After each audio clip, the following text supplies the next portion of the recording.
Good evening all. 2 ദിവസം മുന്നേ ഞാനൊരു വീഡിയോ ഇട്ടിട്ടുണ്ടായിരുന്നു. അതിൻ്റെ താഴെ രസകരമായ കുറേ കമൻറ്റ്സ് വന്നിട്ടുണ്ടായിരുന്നു കേട്ടോ. അതിൽ എല്ലാവരും ചോദിച്ചു എന്താ ആ കമൻസിന് മറുപടി കൊടുക്കാത്തത്. ആ കമൻസിനെല്ലാം ഉള്ളൊരു മറുപടി ആയിട്ടാണ് ഇന്ന് വന്നേക്കുന്നത്. ആശാ വർക്കേഴ്സ് സന്നദ്ധ പ്രവർത്തകരല്ലേ, അവർക്ക് എന്തിനാണ് നമ്മൾ ശമ്പളം കൊടുക്കുന്നത്? അവർ സന്നദ്ധ പ്രവർത്തനം ചെയ്യാൻ വന്നവരല്ലേ? ഇങ്ങനെ ചോദിക്കുന്നവരോട് 2005 കേന്ദ്ര സർക്കാർ നാഷണൽ ഹെൽത്ത് മിഷൻ്റെ അണ്ടറിൽ രൂപീകരിച്ച ഒരു പദ്ധതിയായിരുന്നു ആശ.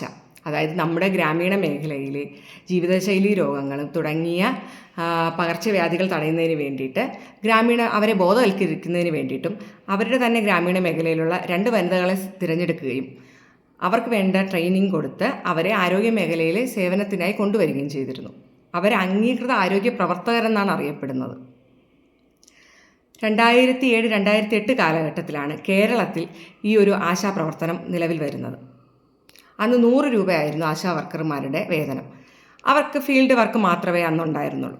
2011 ഇത് 500 രൂപയ്ക്ക് ഉയർത്തുകയും ഇവർക്ക് വേണ്ട ട്രെയിനിങ് കൊടുക്കുകയും ചെയ്തിട്ടുണ്ടായിരുന്നു.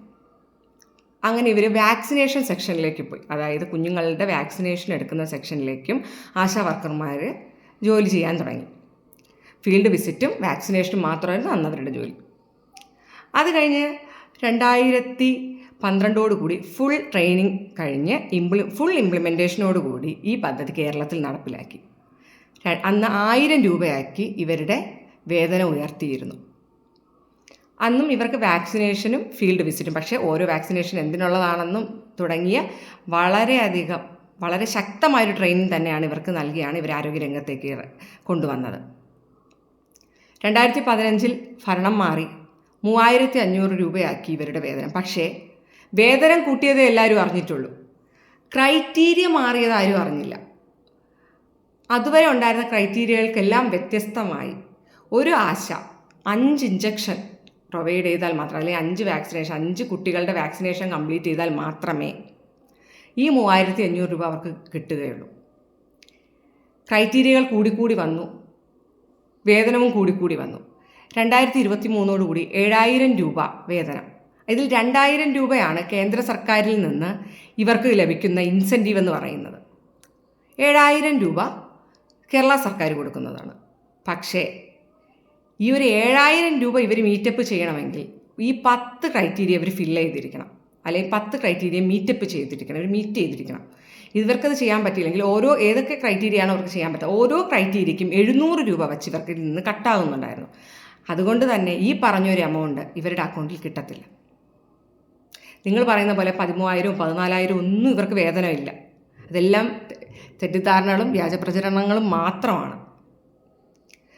ഇവർക്ക് കിട്ടുന്ന ഈ തുച്ഛമായ വരുമാനം പോലും ഒരുമിച്ച് ഇവർക്ക് കിട്ടത്തില്ല, ഘട്ടം ഘട്ടമായിട്ടേ കിട്ടത്തുള്ളൂ. ഒരു മാസത്തിൽ 3-4 തവണയായിട്ടൊക്കെയാണ് ഈ ഒരു എമൗണ്ട് അവരുടെ കയ്യിൽ വരുന്നത്. അവർ ജോലി ചെയ്യുന്ന എമൗണ്ട് ഇവരുടെ കയ്യിൽ വരുന്നത്. എന്നാൽ ജോലി ചെയ്യാതിരിക്കാൻ പറ്റുമോ? പറ്റത്തില്ല.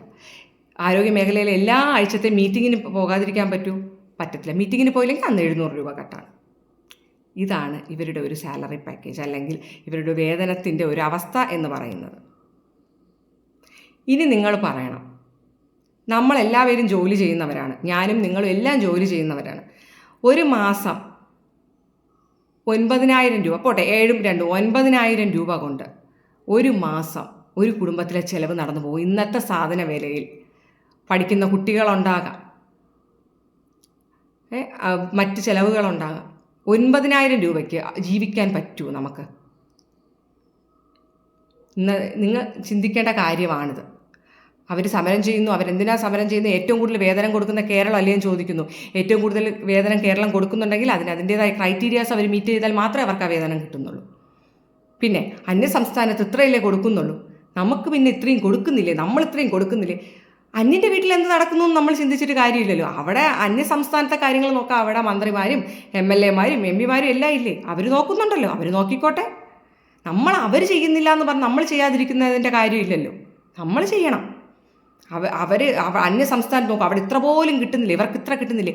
ഇത് നിങ്ങൾ കൊടുക്കുന്ന ദാനമൊന്നുമല്ല, അവർ കഷ്ടപ്പെടുന്നതിനുള്ള പൈസ തന്നെ. പിന്നെ അവർ സന്നദ്ധ പ്രവർത്തകരില്ല, അവർക്കെന്തിനാ സന്നദ്ധ പ്രവർത്തകരെന്ന് നോക്കിക്കഴിഞ്ഞാൽ നമ്മുടെ ഇവിടുന്ന് ജയിച്ചു പോയ എല്ലാ നേതാക്കളും സന്നദ്ധ പ്രവർത്തകരാണ്. അത് ഏത് പാർട്ടിയിലുള്ളവരാണെങ്കിലും, കോൺഗ്രസ് ആയാലും കമ്മ്യൂണിസ്റ്റ് ആയാലും BJP ആയാലും എല്ലാവരും സന്നദ്ധ പ്രവർത്തകരാണ്. ഇവർക്കെന്തിനാ കാറും വീടും ബാക്കി സൗകര്യങ്ങളും? എന്തിനാ? അവർ സന്നദ്ധ പ്രവർത്തകരല്ലേ, അവർക്ക് അവരുടെ ചിലവിൽ സന്നദ്ധ പ്രവർത്തനം ചെയ്തുകൂടെ? ഇവരെന്തിനാ മാസാമാസം ശമ്പളം എഴുതിയെടുക്കുന്നത്?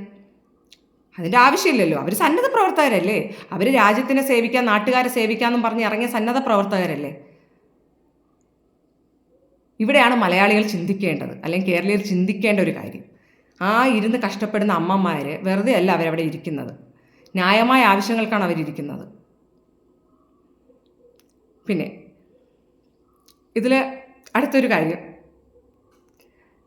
ഞാൻ വീഡിയോ ഇട്ടത് കോൺഗ്രസിൻ്റെ കമ്മീഷൻ വാങ്ങിയിട്ടാണ്, BJPയുടെ കമ്മീഷൻ വാങ്ങിയിട്ടാണ് എന്ന് പറഞ്ഞ് കുറച്ച് പേര് ചോദിച്ചിരുന്നു. ചേട്ടന്മാരെ, ഞാനൊരു കാര്യം പറയാം. ഞാൻ ഈ കേരളത്തിലുള്ള ഒരു വോട്ടറാണ് ഞാൻ. എനിക്കൊരു അഭിപ്രായം പറയണമെങ്കിൽ അതിനൊരു പാർട്ടിയുടെയും പിൻബലത്തിൻ്റെ ആവശ്യമില്ല.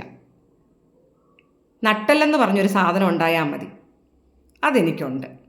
അതുകൊണ്ട് തന്നെ തെറ്റ് കണ്ടാൽ അത് തെറ്റാണെന്ന് ചൂണ്ടിക്കാണിക്കാൻ ഉള്ള ഒരു മനസ്സുമുണ്ട്.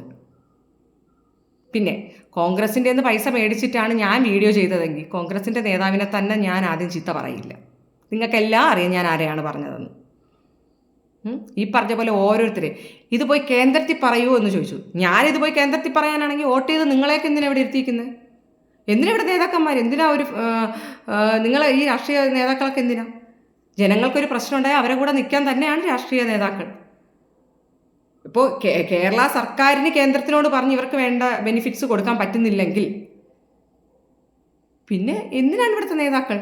അതിപ്പോൾ ഏത് പാർട്ടി ആയിക്കോട്ടെ, കോൺഗ്രസ് ആയാലും കമ്മ്യൂണിസ്റ്റ് ആയാലും BJP ആയാലും, നിങ്ങൾക്കിതിൽ നിങ്ങളെ സാമൂഹ്യ സേവനം ചെയ്യാൻ നിങ്ങൾക്ക് പറ്റുന്നില്ലെങ്കിൽ പിന്നെ എന്തിനാണ് നിങ്ങൾ? അതുകൊണ്ട് അത്യാവശ്യം നട്ടലുണ്ട്, നട്ടലിന് ബലവും ഉണ്ട്. കോൺഗ്രസ്സുകാർ തരുന്ന പൈസയ്ക്കും കമ്മ്യൂണിസ്റ്റുകാർ തരുന്ന പൈസയ്ക്കും അല്ല എൻ്റെ വീട്ടിൽ അരി മേടിക്കുന്നത്.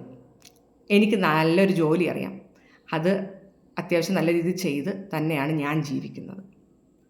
വീട്ടിലിരുന്ന് കമൻ്റ് ഇടുന്നവർ ഒന്ന് ഓർക്കുക, പ്രസ്ഥാനങ്ങളിലെ വിശ്വാസം നല്ലതാണ്, ഇല്ലെന്ന് പറയുന്നില്ല, അതിനെ ഒരിക്കലും തെറ്റെന്നും പറയുന്നില്ല. പക്ഷേ തെറ്റ് ചെയ്തത് ആരാണെങ്കിലും അത് പറയാനുള്ളൊരു മനസ്സ് നമുക്കുണ്ടാവണം. അല്ലെങ്കിൽ ഒരാൾ പറയുമ്പോൾ അത് സമ്മതിച്ച് തരണം. എന്തറിഞ്ഞിട്ടാണ് പറയുന്നതെന്ന് ചോദിച്ചു. അറിഞ്ഞിട്ട് തന്നെയാണ് പറയുന്നത്.